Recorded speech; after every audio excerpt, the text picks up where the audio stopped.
आज हम बात करेंगे एक ऐसे घोटाले की जिसने भारत के पूरे हेल्थ केयर सिस्टम को हिला कर रख दिया।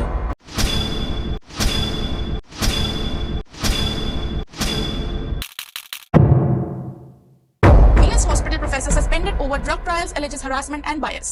Dr. Devang Rana, an associate professor at Shade VS General Hospital, recently suspended over alleged unauthorized drug trials. जहां 500 से ज्यादा गरीब मरीजों को लैब रैट की तरह यूज किया गया। तैयार हो जाइए क्योंकि ये कहानी लालच, धोखे और सिस्टम के नाकामी की है। स्वागत है दोस्तों आपका मेरे चैनल पर। आज हम एक ऐसी कहानी को खंगालेंगे जो बहुत ही ज्यादा मायने रखती है। आज हम बात करेंगे एक ऐसे घोटाले की जिसने भारत के पूरे हेल्थ केयर सिस्टम को हिला कर रख दिया। VS Hospital professor suspended over drug trials alleges harassment and bias. Dr. Devang Rana, an associate professor at Shade VS General Hospital, recently suspended over alleged unauthorized drug trials, has written to the Ahmedabad Municipal Corporation. कल्पना कीजिए कि आप किसी सरकारी अस्पताल में इलाज कराने के लिए जाते हैं। आपको भरोसा है कि ये अस्पताल मुझे ठीक कर देगा, लेकिन पता चलता है कि आपको बिना बताए आपको एक एक्सपेरिमेंट का हिस्सा बना दिया गया, जिसमें आप पर दवाओं का अवैध परीक्षण किया जा रहा था और आपको पता ही नहीं, जैसे कि आप कोई लैब रैट हो। यह हुआ अहमदाबाद के सेठ VS जनरल अस्पताल में, जहां 500 से ज्यादा गरीब मरीजों को लैब रैट की तरह यूज किया गया। तैयार हो जाइए क्योंकि ये कहानी लालच, धोखे और सिस्टम के नाकामी की है। अप्रैल 2025 में एक बहुत ही ज्यादा सनसनीखेज खुलासा हुआ। एक हाई लेवल जांच से पता लगा कि 2021 से 2024 तक VS अस्पताल में 500 से अधिक गरीब मरीजों पर अवैध क्लिनिकल ट्रायल चलाए गए। ये हॉस्पिटल अहमदाबाद म्युनिसिपल कॉरपोरेशन चलाता है। 58 से ज्यादा फार्मास्यूटिकल कंपनियां भारतीय और विदेशी इसमें शामिल थी। इन कंपनियों ने गठिया, त्वचा रोग और यहाँ तक कि वैक्सीन के लिए दवाओं का परीक्षण किया। लेकिन असली शौक ये है कि ये पूरा का पूरा ट्रायल इलीगल था। ना कोई एथिकल ओवरसाइट, ना मरीजों की सहमति, और पैसे सीधा डॉक्टरों के बैंक खातों में। जरा इंसानी कीमत के बारे में सोचिए। ये लैब के चूहे नहीं थे, ये वो गरीब मरीज थे जो सरकारी अस्पताल में सस्ते इलाज की वजह से आए थे, जिनमें से कईयों को पता भी नहीं होगा कि वो एक एक्सपेरिमेंट का हिस्सा हैं। कई लोगों को कहा गया कि ये दवाएं नए जमाने की प्राइवेट मेडिसिन हैं, डायबिटीज या गठिया जैसी बीमारियों के लिए। कांग्रेस कारपोरेटर राजश्री केसरी ने एक चौंकाने वाला दावा किया। इन ट्रायल में कम से कम 3 लोगों की मौत हो गई है। एक माँ ने उनसे गुहार लगाई अपने बेटे की मौत का सच जानने के लिए। तो बात सोचने की यह है कि इतना बड़ा कांड दुनिया की नजरों से कैसे छुपा रहा। कहानी शुरू होती है एक फर्जी एथिक्स कमेटी से। भारत के new drugs and clinical trials rules 2019 के तहत हर क्लिनिकल ट्रायल को एक रजिस्टर्ड एथिक्स कमेटी की मंजूरी चाहिए ताकि मरीजों की सुरक्षा सुनिश्चित हो। लेकिन VS हॉस्पिटल के सुपरिटेंडेंट ने कथित तौर पर एक इलीगल कमेटी बनाई, बिना नेशनल मेडिकल कमीशन या drugs controller general of India के, जिसको DCGI बोला जाता है। इस फर्जी पैनल ने बिना जांच पड़ताल के ट्रायल्स को हरी झंडी दी। और बात यहीं खत्म नहीं होती। एक company S4 research private limited ने अस्पताल के साथ 25 साल का MOU साइन किया। 25 साल का। उसने Central Drug Standard Control Organisation को बाईपास किया और जाली सिग्नेचर करके परमिशन को फर्जी बना दिया। मरीजों को कई बार गुमराह किया गया ये कहकर कि सरकारी दवाएं उपलब्ध नहीं है। ये फैक्ट्री पूरी धोखे की बुनियाद पर थी। अब पैसों का पीछा करते हैं। फार्मा कंपनी ने डॉक्टरों को सीधा पैसे दिए, बिना अस्पताल को पैसे दिए।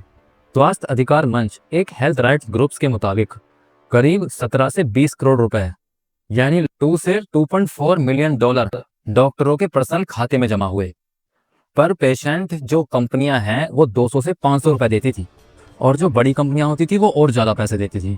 अस्पताल जो पब्लिक की सेवा करने के लिए उनको एक पैसा नहीं मिला। जरा सोचिए, डॉक्टरों ने जिन्होंने मरीजों की रक्षा करने के लिए शपथ ली थी, पैसे कमाने के लिए मरीजों की जिंदगी को खतरे में डाल रहे थे। फार्माकोलॉजी के assistant professor doctor Devang Rana इस पूरे खेल के सेंटर में थे। उन्हें और 8 कॉन्ट्रैक्ट डॉक्टरों को तुरंत सस्पेंड किया गया था।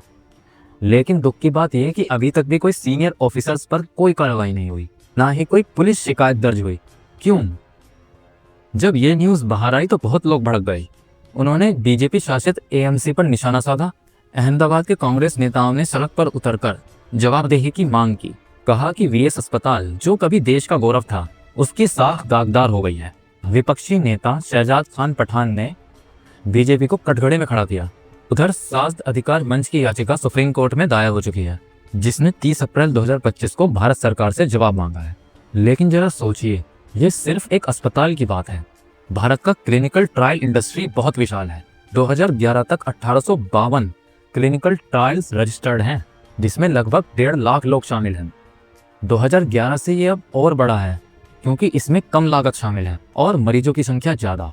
2009 की एक रिपोर्ट ने चेतावनी दी थी कि भारत का ड्रग रेगुलेटर कर्मचारी की कमी और रबर स्टैंपिंग की वजह से लड़खड़ा रहा है। कुछ जाना पहचाना लगता है ना? एक कांड सबसे बुरा इसलिए लगता है क्योंकि इसने गरीब लोगों को निशाना बनाया, वो गरीब मरीज जिन्होंने सरकारी अस्पताल पर भरोसा किया। भारत का क्लिनिकल ट्रायल बूम अक्सर उन लोगों को निशाना बनाता है जो प्राइवेट केयर नहीं ले सकते। 2009 में गुजरात और आंध्र प्रदेश में HPV वैक्सीन की ट्रायल की वजह से 4 आदिवासी लड़कियों की मौत हो गई थी, क्योंकि सहमति नहीं ली गई थी। इतिहास खुद को दोहरा रहा है और हमको बदलाव की मांग करनी होगी। अहम सवाल यह है कि गुजरात सरकार कहाँ थी, AMC कहाँ थी, DCGI कहाँ थी? 58 कंपनियां कैसे सालों से बेरोक टोक काम करती रही? अंतिम रिपोर्ट कहती है कि सुपरिटेंडेंट के कार्यकाल में कोई एथिक्स कमेटी थी ही नहीं, जो 2012 के सुप्रीम कोर्ट के आदेश का उल्लंघन है। स्वास्थ्य अधिकार मंच पिछले 10 साल के गुजरात के क्लिनिकल ट्रायल्स का ट्रैक रिकॉर्ड मांग रहा है, जिसमें मौतें और साइड इफेक्ट शामिल हो। लेकिन क्या हमको जवाब मिलेगा या फिर सिर्फ बहाने? फिलहाल AMC की जांच चल रही है और जल्द ही रिपोर्ट आएगी। स्वास्थ्य अधिकार मंच पारदर्शिता की मांग कर रहा है। कंपनियों के नाम, मरीजों का डाटा और उनके लिए मुआवजे की मांग हो रही है। वो रजिस्टर्ड एथिक्स कमेटी और सभी अस्पतालों के ऑडिट की मांग कर रहे हैं। लेकिन सुधारों को असली ताकत चाहिए, सच्ची जवाबदेही, ना कि सिर्फ सस्पेंशन। तो आप क्या कर सकते हैं?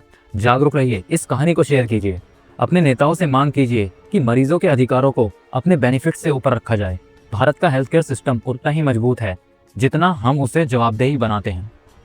भारत को इन 500 मरीजों को भूलने ना दें। बस आज का डीप डाइव यहीं खत्म होता है। यदि ये कहानी आपको झकझोर गई तो लाइक बटन दबाइए, सब्सक्राइब कीजिए, कमेंट में लिखिए कि हमें अपना हेल्थ केयर सिस्टम सुधारने के लिए क्या करना चाहिए और आपको क्या लगता है कि इसमें किसका हाथ था? क्या अहमदाबाद म्युनिसिपल कॉर्पोरेशन का भी इसमें हाथ था, यानी AMC का? डिस्क्रिप्शन में प्राइमरी सोर्स के लिए न्यूज़ रिपोर्ट शामिल है। अगली बार तक सवाल उठाते रहिए, लड़ते रहिए। हम फिर मिलते हैं।